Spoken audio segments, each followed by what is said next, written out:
O vídeo a seguir não é indicado para quem é idiota e acredita na Terra plana.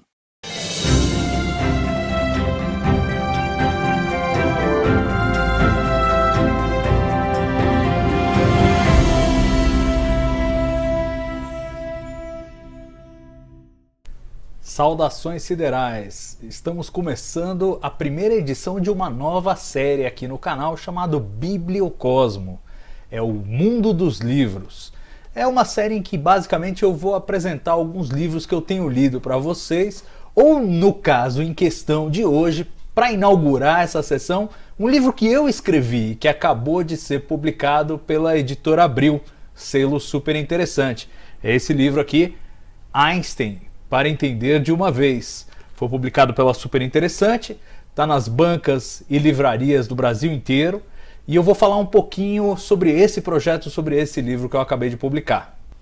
Bom, eu já escrevi vários livros de ciência ao longo da minha carreira. Para quem não sabe, muito antes de ser o Mensageiro Sideral no YouTube, ou mesmo no blog da Folha, eu sou jornalista de ciência há quase 20 anos já, e eu escrevi alguns livros de ciência. Esse é o primeiro livro mais focado em física. Eu já escrevi bastante sobre astronomia, esse é mais focado em física. E a ideia aqui deste livro é apresentar todos os conceitos científicos que o Einstein trabalhou durante a carreira dele. Ou seja, não é uma biografia do cientista. Tem alguns lances biográficos, né? Conta um pouco a história dele, mas não é uma biografia.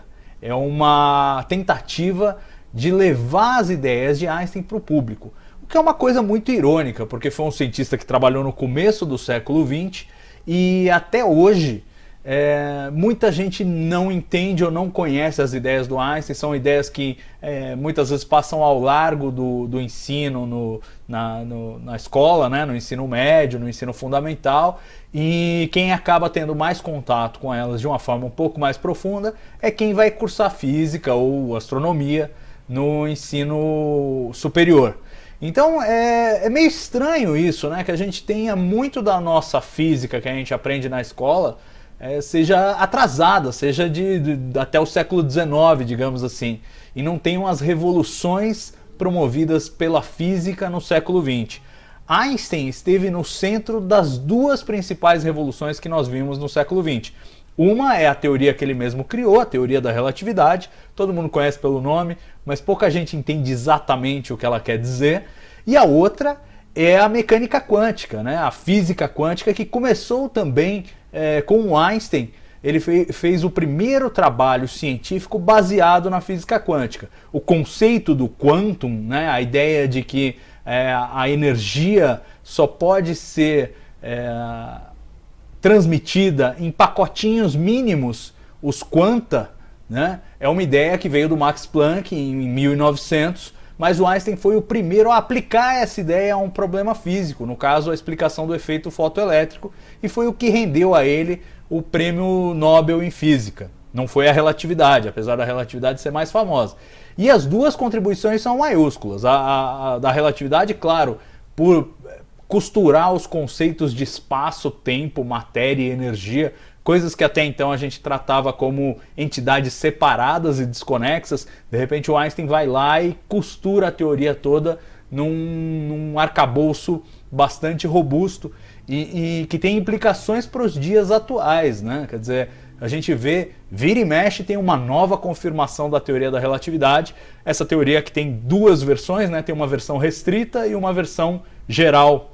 A versão geral é basicamente uma teoria da gravitação também. Ela supera o entendimento que a gente tinha da gravidade com o Isaac Newton e faz uma releitura da gravidade em termos geométricos. Eu sei, todo esse palavrão está meio esquisito, mas é porque eu estou tentando resumir muita coisa muito curto. A ideia desse livro é justamente trazer isso de uma forma bem didática, que dê para você acompanhar e que explique todos esses conceitos, né, que são tão interessantes. E aí, claro, a primeira parte do livro, digamos assim, vai explicar como Einstein chegou a essas teorias, e você vai descobrir que não é nada tão complicado assim, na verdade. Para que você tenha uma ideia, para o Einstein concluir que o espaço e o tempo eles não são fixos eles são flexíveis, né? Você pode esticar o espaço ou comprimir o espaço, esticar o tempo pode passar diferente, em velocidades diferentes dependendo das circunstâncias. Para isso ele precisou de apenas dois postulados, duas premissas básicas. Uma de que as leis da física para pessoas, né, ou observadores em estados de movimentos semelhantes, né, que possam ser equiparados, as leis da física vão ser as mesmas. O que é meio natural, né? Chega até a ser meio óbvio. Claro, as leis da física, se você parece estar num estado de movimento que pode ser confundido com outro estado de movimento, as leis da física vão se manifestar para você da mesma maneira que esse outro observador nesse outro estado de movimento. E a segunda observação, e essa mais crucial para a gente entender, ele diz que a velocidade da luz é sempre a mesma, não importando o estado de movimento, tanto de quem emite a luz quanto de quem recebe a luz. Ou seja, pouco importa a sua velocidade, você sempre vai perceber a luz viajando à mesma velocidade. E isso tem implicações extraordinárias. Quer dizer, se a velocidade da luz é sempre a mesma, independentemente da sua velocidade, o que precisa mudar para você se adaptar a isso e as contas fecharem é justamente a sua noção de espaço e a sua noção de tempo, né? A sua régua precisa diminuir, o seu relógio precisa atrasar, andar mais devagar, para que as coisas se ajustem e a velocidade da luz medida seja sempre a mesma. O que não é uma ideia que ele tirou da cartola, né? Havia não só sugestões da teoria do eletromagnetismo do Maxwell que indicavam que esse fosse o caso, mas também havia experimentos na época que tentavam medir variações da velocidade da luz e não conseguiam detectar essa variação. Parecia que a luz realmente viajava sempre à mesma velocidade, independentemente do movimento. E com base nisso ele constrói a teoria da relatividade e tira todas aquelas conclusões malucas. Então no livro eu explico isso de uma forma bem didática e depois a gente parte, claro, para as coisas mais divertidas, que são as conclusões disso, né? O que se pode tirar disso? E aí vamos discutir, é possível viajar no tempo? É possível viajar mais depressa que a luz no espaço? Por que não se pode viajar mais depressa que a luz? Né? Qual é o impedimento? Por que a teoria da relatividade impõe essa limitação? Isso já foi testado. A teoria da relatividade ela tem implicações técnicas, práticas para a nossa vida hoje. E já vou te dar uma dica, tem sim, viu? Olha, o seu Waze, o seu GPS não funcionaria se a teoria da relatividade estivesse errada. Então, tudo isso você encontra aqui no livro e ele já está nas bancas e livrarias. Eu não sou muito bom de vender meus próprios livros, então eu não vou dizer para você que é muito bom, que é ótimo e tal, mas eu acho que ficou bem bacana, eu estou bem satisfeito com ele.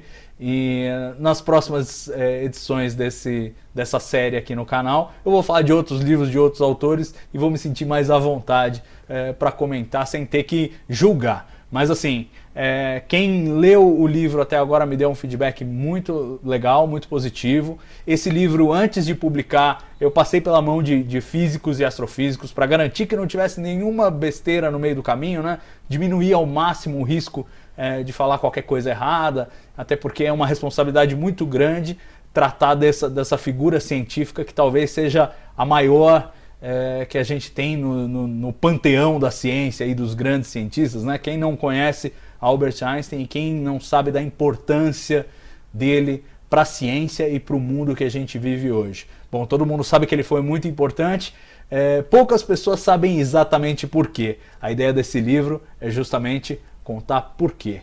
Então, se você tiver a chance, estiver passando por uma banca de jornal, por uma livraria, dá uma procurada no livro se você tiver interesse. Vale a pena se aprofundar um pouco nas ideias do Einstein. E claro, como esse é um canal que normalmente fala de ciência concentrado em astronomia, muito do que a gente discute em astronomia, em cosmologia, né, a história do universo, Big Bang, tudo isso tem raiz na teoria da relatividade do Einstein, então vale a pena você conferir, além das maluquices todas da mecânica quântica, que são muito interessantes e também são abordadas nesse livro, porque foram pesquisadas a fundo pelo Albert Einstein. Einstein era muito bom justamente porque não tinha medo de errar. Se um cientista tem medo de errar, ele jamais tem ideias verdadeiramente revolucionárias. Fazer mais do mesmo é seguro, mas também não induz progresso. E uma das coisas mais incríveis do trabalho do físico alemão ao longo de suas fecundas décadas de pesquisa é que muitos de seus erros, entre aspas, produziram resultados tão importantes quanto seus acertos.